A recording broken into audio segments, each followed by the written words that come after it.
For 3 long weeks, this man and I have not been able to do this show because it was preempted on ESPN2 by various sports events. So for 3 weeks, I have stored up opinions for this man. I am about to unleash. He had better be ready. You're not supposed to make me laugh. Am I really supposed to be worried about you? Yes, you are. Here we go. It's now FOP, that's friend of the program, Jerry Ferrara. Die-hard All Things Knicks, starring in the All Things New York, excuse me, starring in the Entourage movie. Thanks so much for joining us. I'm sorry, I haven't recovered from the back yet. Just watching some of those highlights, it just hurt my soul. Either has this guy. That's why he's just quiet over there. Let's talk about your Knicks, because we talked about... You know what? I can just leave now, because I don't think I'm going to get a word in edgewise between No, Go ahead and talk, Skip. Yeah. Just don't irritate me. Yeah, I'm about to. Listen, Skip already won. We talked about his Spurs. Your Knicks. Let's talk about what they did or didn't do, for that matter. And I really want to hear what you have to say, because I missed you guys being away so long. So much has happened, and now you're back. But look, I'm being a little foolish because I'm very, very excited, because I think we could win more than 17 games with this team. I'm actually contemplating. Stephen A., you should come. I want to go to the Knicks-Lakers Summer League game after this, because I think that's the biggest, best matchup we're going to get. When is it? 2 p.m. today. 2 p.m. today? We go right from here. Got a private jet to go to Vegas? Well, maybe one of our friends who's watching, somebody reach out, give us a lift. Maybe. In and out, see D'Angelo versus Kristaps. I would do that. I'd do that if you had a private jet. He's won me over. He's won me over. He has? He has. At 7 feet 3 inches tall? Here's my issue with the pick, okay? If he turns out to be an 11-5 guy, which would be a very nice NBA career, I still think it's going to be a disappointment. There's so much hype now around him being Dirk, which is almost impossible to live up to that. I think if he has a solid career, it's still never going to be enough. And that's what concerns me the most. I love the Jerry and Grant move. We actually, and again, I'm getting caught up in the summer league stuff. It looks like my pickup game at times, but he looks good in the summer league. Go ahead, Skip. Well, Porzingis looks good in summer league. Yeah, he looks fantastic. You're going to hang your hat and Phil Jackson's hat on Porzingis in the summer league, where, to my eye, as I watch him in summer league, he can't get any inside position on anybody because he weighs like 165 pounds. He did get back down quite a few times. He's going to have to put some weight on, but I think that... Protein shakes. More than that. We're going to have to send him more than that. I'm not hanging my hat on it. I'm hanging my hat on the fact that the Knicks in the East actually have a young team now that is worth watching on an excitement level. Whereas last year we were sold the goods of Calderon and Jason Smith and expecting to make the playoffs with that team. That was never going to happen. We at least have a young team and are hopeful, and we don't have a draft pick next year, so this has to work. It has to. Do you see a highly skilled big man, Mr. Smith, and Porzingis, Kristaps? He's great on Instagram. Is he? He's pretty good. I got to check that out. See, Skip's messing with me, man. Let me be fair. Let me be very clear, because when I went on SportsCenter, that was immediately after the draft. I remember. Came out of vacation. Usually, because ESPN, they paid me, and if they call me, I'm going to come, whether I'm on vacation or not. This was different, because I called ESPN and told them, make room for me on tonight's SportsCenter, I'm coming on. It was immediately after the pick. And here's what really rakes my nerves. And it rakes my nerves to a point where it's hard for me to contain myself, but I'm going to try because I've exploded enough. It's not about Porzingis and his talent. He's 7'1". They say he was 7'1", maybe 7'1", 7'3", whatever the case would be. Only 220. That's enlisted at 220 or whatever. He's got some skills. He's in Europe. He looks athletic and mobile. Didn't look bad in summer league. Didn't look that great to me. But here's the point. It totally deviates from what Phil Jackson sold us on. Phil Jackson said, it's not a project. It's not about building for the long term. I'm sorry, and I'm not joking. I'm dead serious. I could do the job that Phil Jackson did last year. You tanked the season. You're so god-awful that you end up with a top 4 pick, and you pick presumably the best talent available at the number 4 slot. But you traded Tyson Chandler, who was approaching the last year of his contract, okay? You didn't have to let him go, all right? Ultimately, you traded J.R. Smith and Amon Shumpert before the trading deadline. And you kept them within the daggone conference, by the way, for 2 draft picks and 2 trade exceptions, all right? Not only did you do that, you tried to sell us on Jose Calderon, okay? We still haven't bought it. There's still an APB out for his game. All we say about, this is what we say about Jose Calderon. He's such a nice guy. I mean, what? That's the best you've got? And then on top of it all, you turn around and you sign Carmelo to $124 million. It's a rebuilding process. Now, had you told us that, do you know what we would have said to Phil? Go ahead and let Carmelo go. Or sign and trade him. Don't bother, because we don't need to watch Carmelo Anthony, one of the top 5 offensive players of this generation. We don't need to watch Carmelo Anthony lose night in and night out. Let him go somewhere else, get something quality for him in return, and build. And it would have been a reclamation project that we all would have accepted, because you know what? All right, you sold us on that. You told us. The problem is, Phil didn't tell us that. He said it's the Eastern Conference. We should be able to compete for playoffs. I just need to make these moves. And clearly, he lied. He hoodwinked us all. The man went on 3 road trips last year, ladies and gentlemen. 2 of them were to L.A.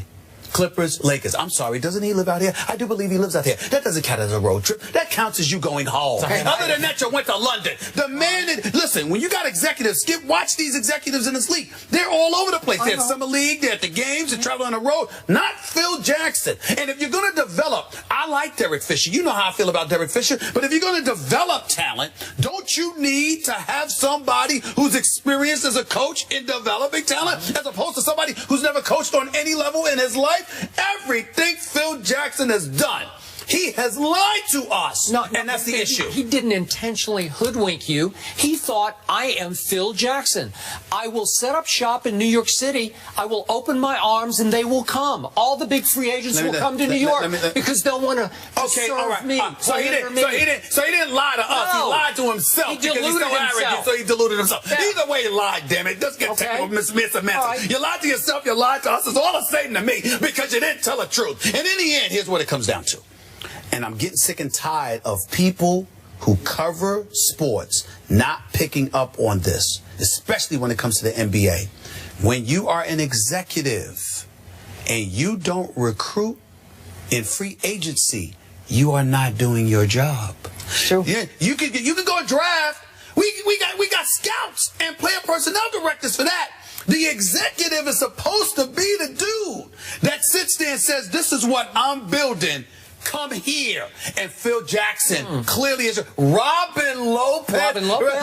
He's not bad. I like Aaron Aflalo. Listen, Robin Lopez is a role player. Aaron Aflalo can play. But listen, Aaron Aflalo, Robin Lopez, and Jerry and Grant. Williams. Listen, Jerry and Grant. Stop it. Jerry and Grant. Listen, Jerry and Grant. Jerry and Grant out of